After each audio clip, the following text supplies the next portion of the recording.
दिल्ली के लाल किला के पास जो मेट्रो का गेट नंबर 1 है, वहाँ पे एक बड़ा धमाका हुआ। कई गाड़ियों के परखच्चे उड़ गए, कई गाड़ियों में के चीथड़े देखने को मिले और इसमें अब तक की जो प्राप्त सूचना है उसमें 8 लोगों की जान जा चुकी है, ऐसा बताया जा रहा है और 12 लोग घायल हैं। ये धमाका हमारे थोड़े ही पीछे यहाँ पे देखेंगे, अभी एरिया को कॉर्डन ऑफ कर दिया गया है और इधर देखेंगे पुलिस की बस लगी है, पुलिस के सैकड़ों जवान यहाँ पे तैनात हैं और उसके पीछे जो है कई सारी गाड़ियों में ब्लास्ट हुआ। मैं और मेरे साथी, मैं अभिनव पांडे, मेरे साथी विनय सुल्तान यहाँ पे स्पॉट पे आए हैं।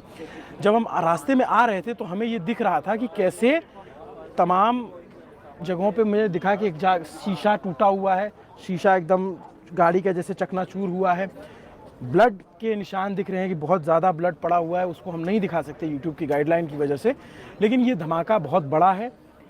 फौरी तौर पे इसे सीएनजी धमाका कहा गया, सीएनजी में ब्लास्ट हुआ है, लेकिन इसकी इंटेंसिटी देखते हुए आतंकी हमले से भी इनकार नहीं किया जा रहा, उसकी आशंका जताई जा रही। हालांकि पुलिस ने, हालांकि जो है प्रशासन ने, हालांकि सरकार ने, किसी ने इस बात की पुष्टि नहीं की है कि आतंकी हमला है। अभी तक कोई अपडेट नहीं दिया गया है, लेकिन आशंका जिस हिसाब से उसकी इंटेंसिटी है, जिस हिसाब से लोगों की जान गई है, जिस हिसाब से लोगों की कैजुअलिटी हुई है, जब अस्पताल में ले जाएंगे। हमारे साथ विनय सुल्तान है, विनय बताएंगे। विनय, हम थोड़ा सा इधर आ जाते हैं ताकि तफसील से, क्योंकि विनय हमारे साथी इन जो है सुरक्षा मामलों पे और तमाम चीज़ों पे काम करते रहते हैं।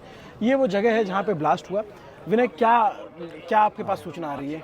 देखिए अभिनव, पिछले तकरीबन 6 से 8 महीने से लगातार ये बात हो रही थी कि दिल्ली में या भारत के बड़े शहरों में जो कश्मीर का थिएटर है, उसके अलावा कहीं भारत के बड़े शहरों में कोई ना कोई आतंकवादी वारदात जो है उसको अंजाम दिया जा सकता है। दिल्ली में आपको याद होगा कुछ समय पहले कड़कड़डुमा में एक स्कूल के पास में एक धमाका हुआ था, उसके बाद में धौला कुआं में एक धमाका हुआ था, लेकिन लो इंटेंसिटी धमाके थे और लगातार जो है ये बात चल रही थी इंटेलिजेंस सर्कल में भी और पुलिस सर्कल में भी कि कुछ वारदात हो सकती है।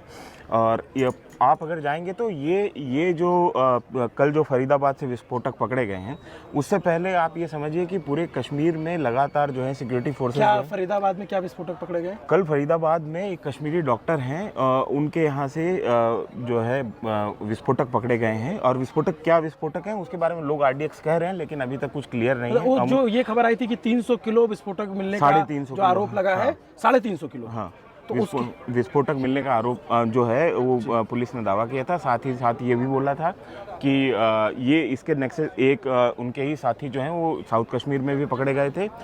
डॉक्टर राठौड़ के घर से जो है एक AK-47 यहाँ मिली है, वहाँ पे लिए कश्मीर में। उसके बाद में दिल्ली के अंदर जो है, मतलब माफ़ कीजिए फरीदाबाद के अंदर जो है कुछ लाइव एम्यूनेशन और पिस्टल मिली है। एक AK-47 भी बरामद हुई है जो कि डॉक्टर राठौड़ के से जुड़ी हुई एक महिला थी, उनके घर से बरामद की गई है। बट मैं ये जानना चाहता हूँ विनय कि जैसे यहाँ पे जब ब्लास्ट हुआ, पहली बार जब खबर आई तो ये पता चला कि जैसे कोई सीएनजी कार में ब्लास्ट हुआ हो, पहले किसी मौत की भी सूचना नहीं आई, लेकिन फिर उसके जैसे जैसे खबर आगे बढ़ती गई तो ये अभी तक जो पुलिस का जो बयान आया उसको आपने देखा होगा, कमिश्नर ने जो बयान दिया, अभी सुरक्षा के तमाम एहतियात बरते जा रहे हैं और ये बिहार चुनाव की वोटिंग से ठीक एक दिन पहले इस तरीके का ब्लास्ट होना, हम अभी से आतंकी हमला अपने मुंह से नहीं कह सकते, क्योंकि भाई जब तक सरकार बहुत सारी बातें हैं। जैसे मान लीजिए कि मैं मीडिया रिपोर्ट्स में ही देख रहा था तो लगातार ये बोला जा रहा है कि मतलब जो घायल हैं उनको भी स्प्लिंटर लगे हैं। अब स्प्लिंटर किस चीज़ के लगे हैं उस पर अभी कहना कन्फर्म है। हाँ। पुलिस की तरफ से अभी कोई भी पुष्टि नहीं आई है इस पूरे मामले में आतंकी एंगल की, लेकिन अभी मैं एक प्रत्यक्षदर्शी से बात कर रहा था, वो भी मतलब उनके पास में भी सूचना जो है वो खुद को प्रत्यक्षदर्शी होने का दावा कर रहे हैं, लेकिन इसको क्रॉस एग्जामिन करने का हमारे पास में कोई तरीका है नहीं। लेकिन उन्होंने जो कहानी सुनाई है वो मैं आपको बता देता हूँ। उनका ये कहना है कि जो वैन है जिसमें धमाका हुआ है वो ले जाके एक जगह पे खड़ी कर दी गई और लोग जो है वो पीछे से लगातार हॉर्न दे रहे थे, लेकिन जो है वो गाड़ी हट नहीं रही थी, लेकिन क्योंकि उसमें कोई था ही नहीं। उसके बाद में उसमें धमाका हो गया। तो ये बात जो है एक प्रत्यक्षदर्शी ने मेरे को कही है, दावा किया है, लेकिन इसको मैं क्रॉस एग्जामिन अभी करने की स्थिति में नहीं। तो हम लोग जब पीछे थे पैदल आ रहे थे, क्योंकि जब हम आ रहे थे रास्ते में पूरा जाम लग गया था और पैदल आए हम तकरीबन 2 किलोमीटर चल करके। जब इससे 1 किलो कि वहाँ तक दुकानें पूरी हिल गई थी, लोग डर के मारे अपना शटर बंद कर लिए थे, लोग अंदर चले गए थे। लोगों को लगा कि ये अचानक से क्या हुआ है। और ये जो इलाका है ये बहुत भीड़ भाड़ वाला इलाका है, बहुत ज़्यादा यहाँ पे चहल पहल रहती है और शाम के वक्त तो बहुत ही ज़्यादा चहल पहल रहती है। मैं अपने जो साथी हैं जो कैमरा हैंडल कर रहे हैं, मैं थोड़ा सा ऊपर रखिएगा, नीचे ज़मीन पे मत दिखाइएगा क्योंकि ब्लड पड़े हुए हैं, लेकिन मैं वो शीशे के टुकड़े दिखाना चाहता हूँ कि देखिए एम्बुलेंस की कतारें सामने लगी हुई हैं और एम्बुलेंस की कतारें लगातार लगी और यहाँ पे आप देखेंगे तो ये जो है यहाँ पर शीशे का टुकड़ा पड़ा हुआ है, बहुत ज़्यादा देखेंगे तो शीशा टूटा हुआ है। और इधर साइड में हम नहीं दिखा सकते क्योंकि इधर बहुत ज़्यादा ब्लड पड़ा हुआ है, तो मतलब वो गोरी डिटेलिंग और यूट्यूब इसको मना करता है। लेकिन ऐसा लगता है कि कोई या तो भागते हुए वहाँ गिरा हो या फिर अगर किसी, क्योंकि ब्लास्ट में हो सकता है कि कुछ उड़ा हो, कुछ बॉडी पार्ट इधर आया हो।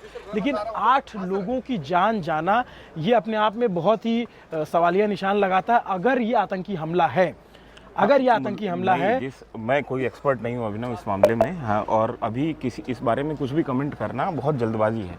लेकिन मैं 2-3 चीज़ें जो हैं, क्योंकि मैं मतलब इंटेलिजेंस की दुनिया को कुछ